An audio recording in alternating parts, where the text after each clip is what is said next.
Hello students.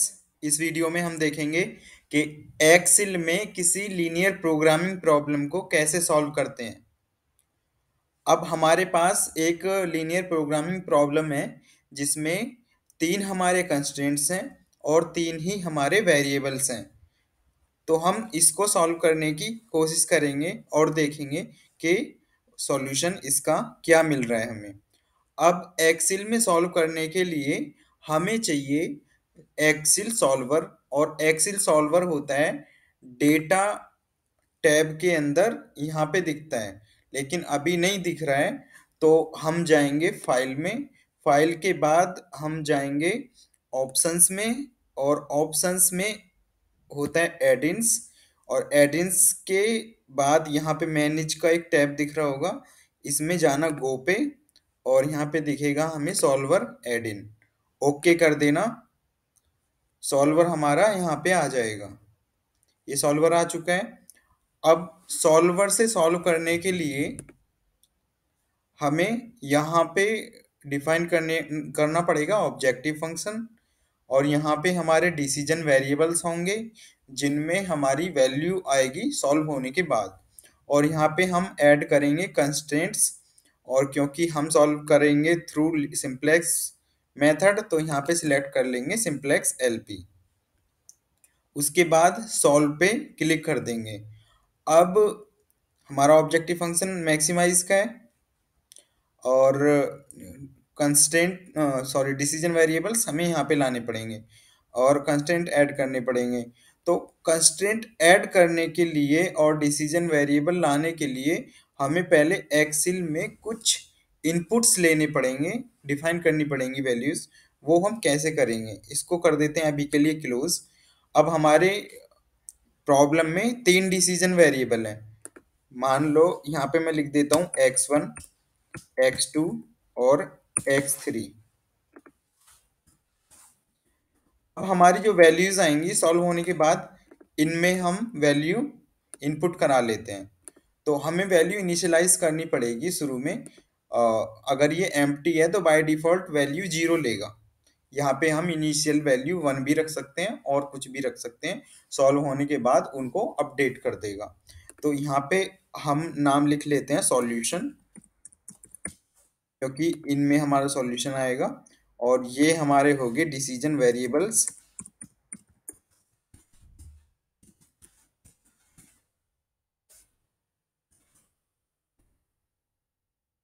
और यहाँ पे हम लिख देते हैं कॉस्ट फंक्शन।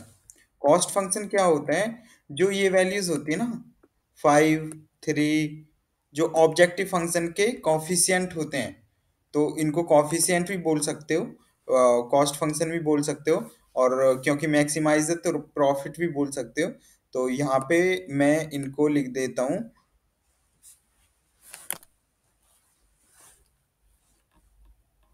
चलो अभी के लिए कॉस्ट ही लिख लेते हैं। यहाँ पे हमारी वैल्यूज आएंगी कॉस्ट वाली, क्योंकि हमारा ऑब्जेक्टिव फंक्शन होता है सी जे एक्स जे, तो सी दे सकते हो इसको। और ये हमारा आउटपुट आएगा एक्स, तो इस तरीके से रख सकते हो। वो आप देख लेना आप किस तरीके से रख रहे हो। मैं इनको कॉस्ट और वो रख देता हूँ। ये बस हम नेमिंग कर रहे हैं, इनकी ज़रूरत नहीं पड़ेगी, ताकि हम सॉल्यूशन को आइडेंटिफाई कर सकें, उसके लिए ये सब हम डिफाइन कर रहे हैं। तो कॉस्ट में हमारी पहली वैल्यू है 5, जो x1 के रिस्पेक्ट में है 5, x2 के रिस्पेक्ट में है कॉफिशिएंट 3, और x3 के रिस्पेक्ट में है 4। तो जो हमारा, अगर हम वैसे देखें तो ऑब्जेक्टिव फंक्शन हमारा 5x1, 3x2 और 4x3 इस तरीके का है, और यहाँ पे हमारा आ जाएगा सॉल्यूशन। अब कंस्ट्रेंट डिफाइन करने के लिए पहला हम बनाएंगे कॉस्ट टेबल।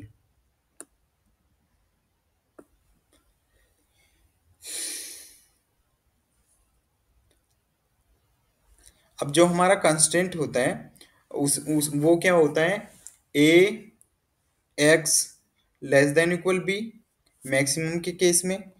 तो हम इनको अगर A X less than equal B करेंगे तो ए हमारे सारे नेगेटिव हो जाएंगे और ये भी हमारा नेगेटिव हो जाएगा, है ना।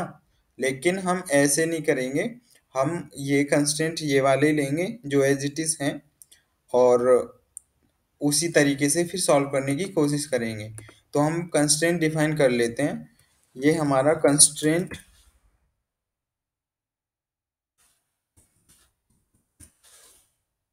1 है, 1 वाला ये होगा, 2 वाला ये, और कंस्ट्रेंट 3 ये।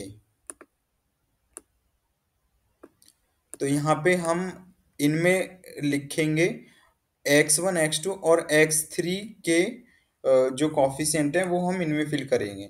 तो जो फर्स्ट कंस्टेंट है उसमें है कॉफिशिएंट x1 का 3, x2 का 2 और x3 का 5। तो 3, 2 और 5। इसी तरीके से यहाँ पे 2, 1 और 3, 2, 1 और 3, और लास्ट वाले में 1, 2 और 4। अब ये पूरा कैलकुलेट करने के लिए मुझे इनकी कैलकुलेशन करनी पड़ेगी। मान लो x1 की वैल्यू कुछ आती, x2 की वैल्यू कुछ आती और x3 की वैल्यू कुछ आती, तो इसको कैलकुलेट करने के बाद कोई एक वैल्यू हमें मिलती, तो हम वो ही करेंगे। यहाँ पे बनाएंगे LHS और यहाँ पे RHS, और बीच में हमारे होंगे साइन। तो पहला कंस्टेंट है हमारा लेस देन इक्वल टाइप का, दूसरा कंस्टेंट है ग्रेटर देन इक्वल टाइप का, और तीसरा इक्वल टाइप का।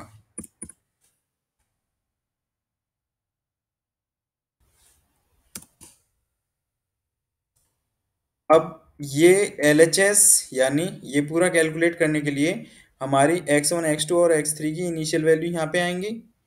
इसको थोड़ा इस तरीके से कर लेते हैं।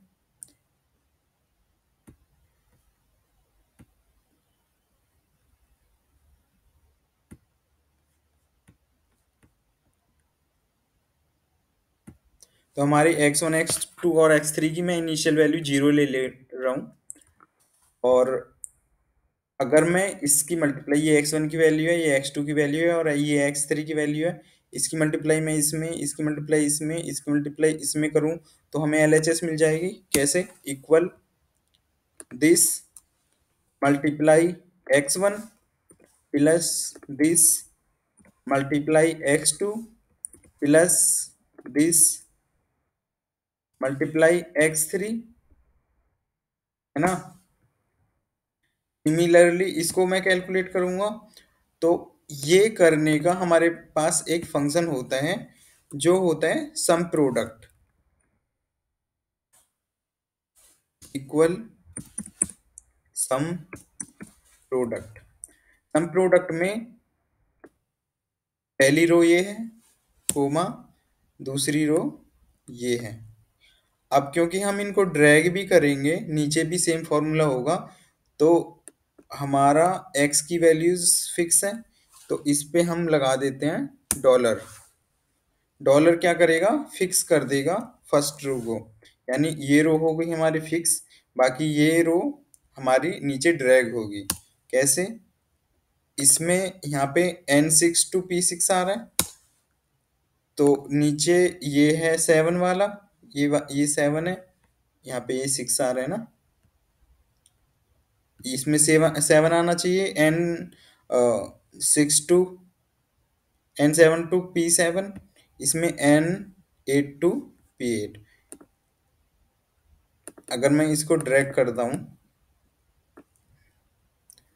तो यहाँ पे क्या आ गया? N7 to P7, ये हमारा फिक्स है क्योंकि हमारे x1 x2 और x3 की वैल्यूज फिक्स है ना।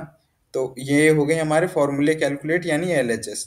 और RHS हमारी है 600, 450 और 500, है ना।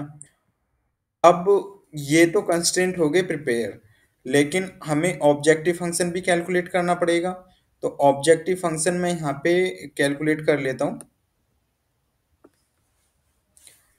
जैसे हमने यहाँ पे कैलकुलेट किया है, यहाँ पे हमने कंस्ट्रेंट कैलकुलेट किया है, तो यहाँ पे मैं ऑब्जेक्टिव फंक्शन कैलकुलेट कर लेता हूँ z। तो z क्या होगा? इक्वल सम प्रोडक्ट किसका?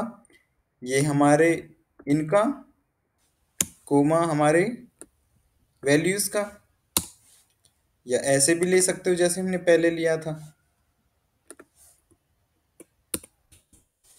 कि पहले हमने इनको लिया था कोमा, फिर इसको लिया था। तो दोनों तरीके से कर सकते हो, फर्क नहीं पड़ता उससे। अब ये हमारा हो गया ऑब्जेक्टिव फंक्शन, ये, और ये हो गए हमारे कंस्ट्रेंट्स। तो अब लेते हैं हम सॉल्वर में इनपुट। तो सॉल्वर में इनपुट लेने के लिए पहले चाहिए हमें ऑब्जेक्टिव फंक्शन, और ऑब्जेक्टिव फंक्शन है हमारा ये, यानी R4। तो R4 ले लिया। ऑब्जेक्टिव फंक्शन का टाइप है हमारा मैक्सिमाइज, मिनिमाइज भी सिलेक्ट कर सकते हो, कोई फिक्स वैल्यू करनी है वो भी कर सकते हो। और डिसीजन वेरिएबल, हमारे डिसीजन वेरिएबल हैं ये, यहाँ पे हमारी वैल्यू सॉल्व होके आनी चाहिए कि x1 की वैल्यू ये आएगी, x2 की वैल्यू ये, और x3 की वैल्यू ये। उसके बाद हमें कंस्टेंट ऐड करने हैं। हमारा ये कंस्टेंट है लेस देन टाइप का, और RHS वैल्यू है हमारी ये। तो इसको ऐड कर दो। दूसरा कंस्टेंट है हमारा ये हमारा है ग्रेटर देन इक्वल टाइप का, और RHS हमारी ये, ऐड कर दो। फिर हमारा ये है, और ये इक्वेलिटी टाइप का है, यहाँ पे हमारी RHS हो गई। अभी हमारा ये लास्ट कंस्ट्रेंट था, तो ओके कर दो।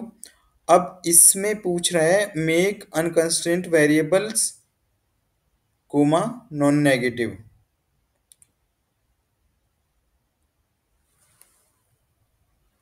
Make unconstrained variables non negative मतलब हम चाहते तो इन वेरिएबल्स को ग्रेटर देन इक्वल जीरो भी एक कंस्टेंट दे सकते थे। वो कैसे? अगर मैं यहाँ ऐड करूँ, ये हमारे कंस्टेंट है ना, और इनको करूँ ग्रेटर देन इक्वल, और यहाँ पे कर दूँ जीरो, तो अब हमने सेट कर दिया ये वाला कंस्टेंट, ये जो है कि सारी एक्स आई जे हमारे ग्रेटर देन इक्वल जीरो होने चाहिए,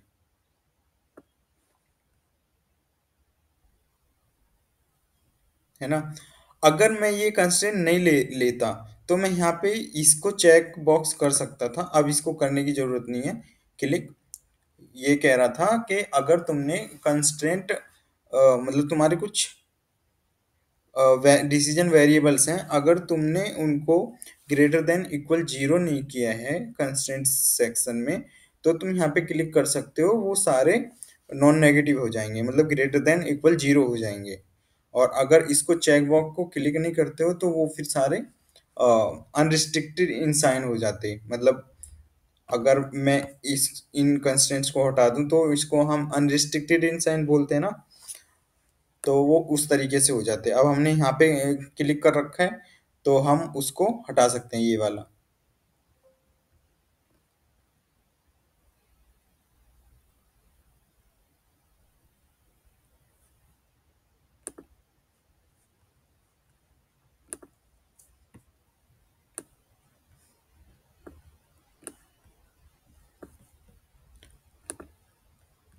तो अब हमारे प्रिपेयर हो चुके हैं, यानी हमारे पास ऑब्जेक्टिव फंक्शन है, ऑब्जेक्टिव टाइप है हमारा मैक्सिमाइजेशन, डिसीजन वेरिएबल है हमारे ये, कंस्टेंट हमने सारे ऐड कर लिए, और यहाँ पे हमने सिलेक्ट कर लिया LP।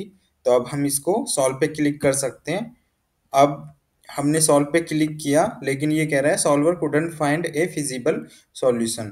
तो मतलब हमारे पास इस प्रॉब्लम का कोई फिजिबल सॉल्यूशन नहीं है। अब फिजिबल सॉल्यूशन क्यों नहीं आ रहा है? वो इसलिए नहीं आ रहा है क्योंकि ये इक्वेलिटी पे कोई फिजिबल सॉल्यूशन उसको नहीं मिल पा रहा। तो हम क्या कर सकते हैं, इस प्रॉब्लम को मॉडिफाई कर सकते हैं, और ओके कर देना। यहाँ पे हम कर सकते हैं इसको ग्रेटर देन इक्वल, है ना, तो या फिर लेस देन इक्वल, जो भी तुम्हें इसको मॉडिफाई करना है वो कर सकते हैं। अब अगर मैं इसको सॉल्व करने की कोशिश करूं सॉल्वर,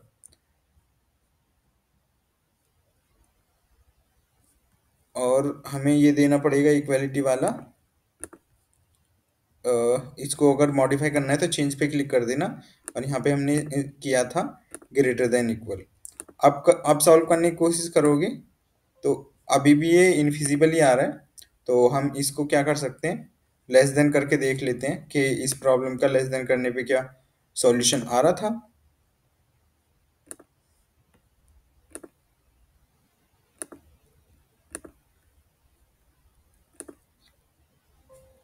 तो इसके इसका हमारे पास कोई फिजिबल सॉल्यूशन नहीं है इस प्रॉब्लम का, तो इसलिए इसमें इनफिजिबल आ रहा है।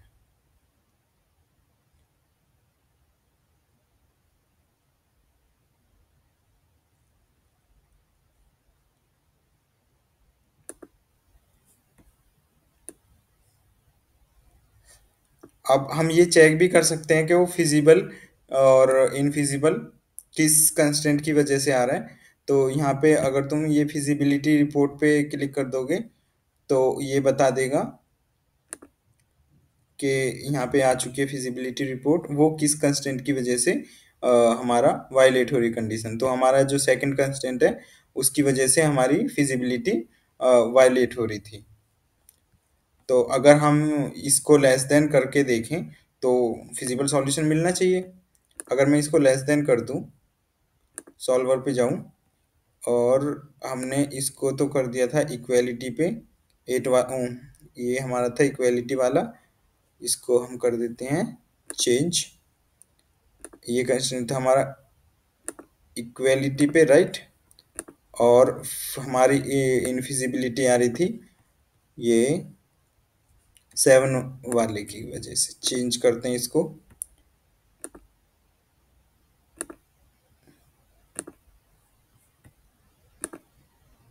तो अब हमें मिल चुका है फिजिबल सॉल्यूशन, क्योंकि ये कह रहा है solver found a solution, all constraints and optimality conditions are satisfied. अब वो ऑप्टिमल सॉल्यूशन क्या है?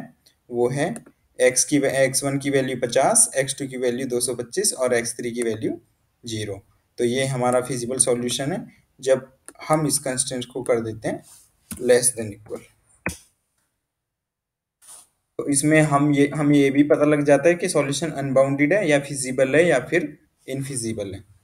तो इस प्रॉब्लम का फिजिबल सॉल्यूशन जब आ रहा था जब हमारा ये कंस्ट्रेंट लेस देन टाइप का था। Okay guys, thank you so much, thanks for watching.